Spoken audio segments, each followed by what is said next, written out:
ಎಲ್ಲಾ ಪಕ್ಷದಲ್ಲೂ ಕೂಡ ಟೆನ್ಷನ್ ಶುರುವಾಗಿದೆ.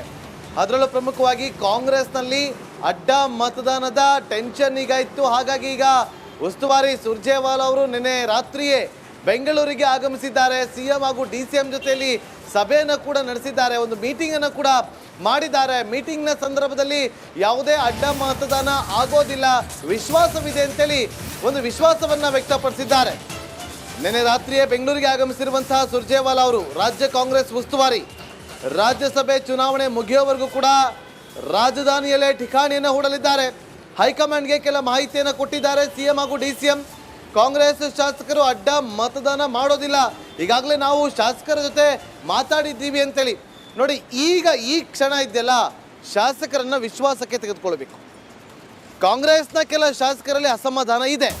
ಆ ಅಸಮಾಧಾನ ವರ್ಕೌಟ್ ಮೈತ್ರಿಗೆ ಆಗಬಾರ್ದು ಅನ್ನೋ ಕಾರಣಕ್ಕೋಸ್ಕರ ಡಿಸಿಎಂ ಡಿಕೆ ಶಿವಕುಮಾರ್ ಅವರು, ನೋಡಿ ಬಹಳ ಪ್ರಮುಖವಾದಂಥ ವಿಚಾರ, ಡಿಸಿಎಂ ಡಿಕೆ ಶಿವಕುಮಾರ್ ಅವರು ಪ್ರತಿಯೊಬ್ಬ ಶಾಸಕರಿಗೂ ಕೂಡ 1-to-1 ಕರೆ ಮಾಡಿ ಅವ್ರ ಜೊತೆ ಯಾವುದೇ ಕಾರಣಕ್ಕೂ ಕೂಡ ಅಡ್ಡ ಮತದಾನ ಮಾಡಬೇಡಿ, ಯಾವುದೇ ಆಮಿಷಗಳಿಗೆ ಒಳಗಾಗಬೇಡಿ, ಏನೇ ಸಮಸ್ಯೆ ಇದ್ರೂ ನಾವು ನಮ್ಮಲ್ಲೇ ಬಗೆಹರಿಸಿಕೊಳ್ಳೋಣ ಅಂತೇಳಿ ತಿಳಿ ಹೇಳುವಂಥ ಪ್ರಯತ್ನವನ್ನ ಮಾಡಿದ್ದಾರೆ. ಜೊತೆಗೆ ಎಲ್ಲರನ್ನೂ ಕೂಡ ವಿಶ್ವಾಸಕ್ಕೆ ತೆಗೆದುಕೊಳ್ಳುವಂಥ ಕೆಲಸವನ್ನ ಕೂಡ ಡಿಸಿಎಂ ಡಿಕೆ ಶಿವಕುಮಾರ್ ಅವರು ಮಾಡಿದ್ದಾರೆ ಎನ್ನುವ ಚರ್ಚೆ ಸುದ್ದಿ ಎಲ್ಲೆಡೆ ಗೊತ್ತಿರುವಂಥದ್ದು. ಈಗ ಡಿಸಿಎಂ ಡಿಕೆ ಶಿವಕುಮಾರ್ ಅವರು ಸಕ್ಸಸ್ ಆಗ್ತಾರಾ, ಎಲ್ಲ ಶಾಸಕರು ಕೂಡ ಕಾಂಗ್ರೆಸ್ಗೆ ಮತವನ್ನು ಹಾಕ್ತಾರಾ, ಕಾದ್ ನೋಡಬೇಕು, ಕುತೂಹಲ ಇದೆ.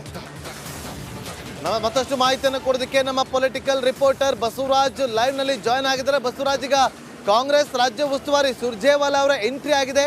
ರಾಜ್ಯಸಭಾ ಚುನಾವಣೆ ಆಗೋವರೆಗೂ ಕೂಡ ಅವರು ಇಲ್ಲೇ ಠಿಕಾಣಿಯನ್ನು ಹೂಡ್ತಾರೆ. ಕಾನ್ಫಿಡೆಂಟ್ ಇದೆಯಾ ಕಾಂಗ್ರೆಸ್ ಪಾಳ್ಯದಲ್ಲಿ ಅಡ್ಡ ಮತದಾನ ಆಗೋದಿಲ್ಲ ಅಂತ?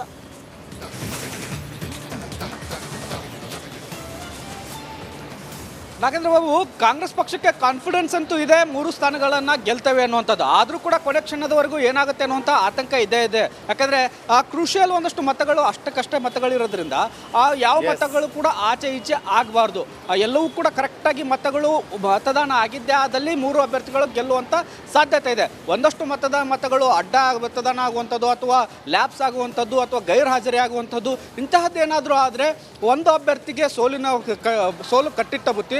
ಹೀಗಾಗಿ ಕಾಂಗ್ರೆಸ್ ಹೈಕಮಾಂಡ್ ಕೂಡ ಬಹಳ ಸೀರಿಯಸ್ ಆಗಿ ತೆಗೆದುಕೊಂಡಿದೆ. ಯಾಕಂದರೆ ಅಜಯ್ ಮಕಣ್ಣ ಅವರನ್ನು ಅಭ್ಯರ್ಥಿಯಾಗಿ ಇಳಿಸಿದೆ, ಅವರನ್ನು ಸೋಲಿಸೋಕೆ ಬಿಡಬಾರ್ದು ಅನ್ನುವಂಥದ್ದು ಮತ್ತು ಈ ಉಳಿದಂಥ 2 ಅಭ್ಯರ್ಥಿಗಳನ್ನು ಕೂಡ ಕಾಂಗ್ರೆಸ್ ಗೆಲ್ಲಿಸ್ಕೊಳ್ಬೇಕಾದಂಥ ಅನಿವಾರ್ಯತೆ ಇದೆ. ಹಾಗಾಗಿ ನಿನ್ನೆ ತಡರಾತ್ರಿಯೇ ಒಂದು ಕಾಂಗ್ರೆಸ್ ರಾಜ್ಯ ಉಸ್ತುವಾರಿ ಸುರ್ಜೇವಾಲಾ ಅವರು ರಾಜ್ಯಕ್ಕೆ ಆಗಮಿಸಿದ್ದಾರೆ. ಮತದಾನ ಮುಗಿದು ಫಲಿತಾಂಶ ಘೋಷಣೆ ಆಗುವವರೆಗೂ ಕೂಡ ರಾಜ್ಯದಲ್ಲೇ ಇರ್ತಾರೆ ಅನ್ನುವಂಥ ಮಾಹಿತಿ ಇದೆ.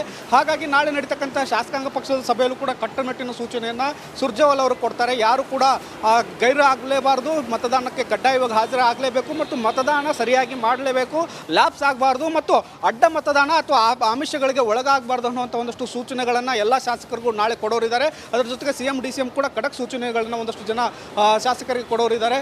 ಜೊತೆಗೆ ಒಂದು ವೇಳೆ ಏನಾದರೂ ಆತಂಕ ಎದುರಾದಲ್ಲೇ ರಣತಂತ್ರವನ್ನ ಬಿಜೆಪಿ ನೋಡಿ, ಹಾಗೆ ಸಂಪರ್ಕದಲ್ಲೇ ರೀ